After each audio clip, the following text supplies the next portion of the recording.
My Wonderful Lousy Poem. Bud Schulberg. When I was 8 or 9 years old, I wrote my first poem. My mother read the little poem and began to cry.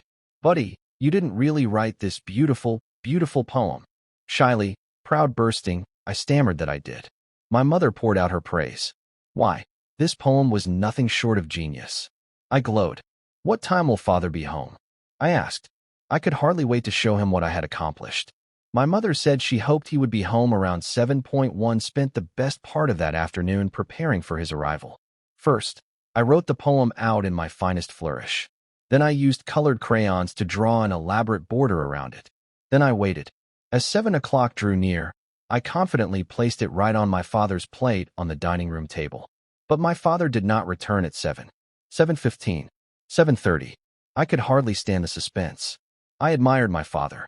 He was head of Paramount Studios in Hollywood, but he had begun his motion picture career as a writer.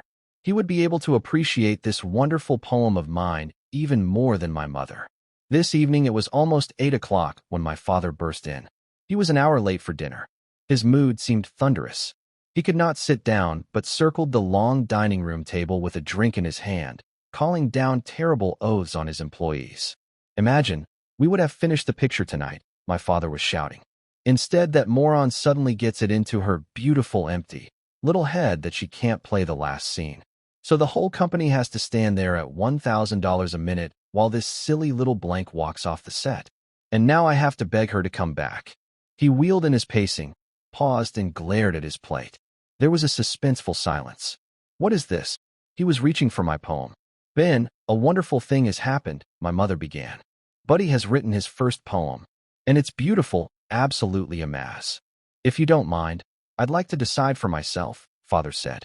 I kept my face lowered to my plate as he read that poem. It was only 10 lines, but it seemed to take hours. I could hear him dropping the poem back on the table. Now came the moment of decision. I think it's lousy, he said. I couldn't look up. My eyes were getting wet. Ben, sometimes I don't understand you, my mother was saying. This is just a little boy. You're not in your studio now. These are the first lines of poetry he's ever written.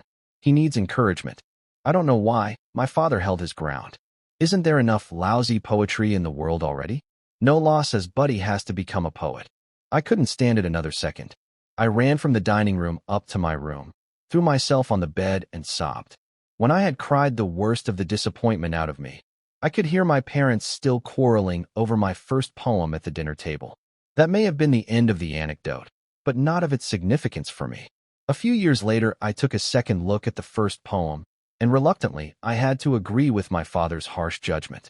It was a pretty lousy poem. After a while, I worked up the courage to show him something new, a short story. My father thought it was overwritten, but not hopeless. I was learning to rewrite, and my mother was learning that she could criticize me without crushing me. You might say we were all learning.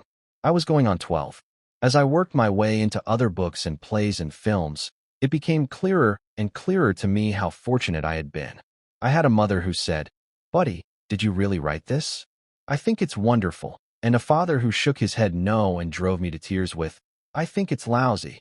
A writer, in fact, every one of us in life, needs that mother force, the loving force from which all creation flows. And yet the mother force alone is incomplete, even misleading, finally destructive. It needs the balance of the force that cautions, watch, listen, review, improve. Those conflicting but complementary voices of my childhood echoed down through the years. Wonderful, lousy, wonderful, lousy, like two opposing winds battering me. I try to steer my small boat so as not to turn over before either. Between the two poles of affirmation and doubt, both in the name of love, I try to follow my true course.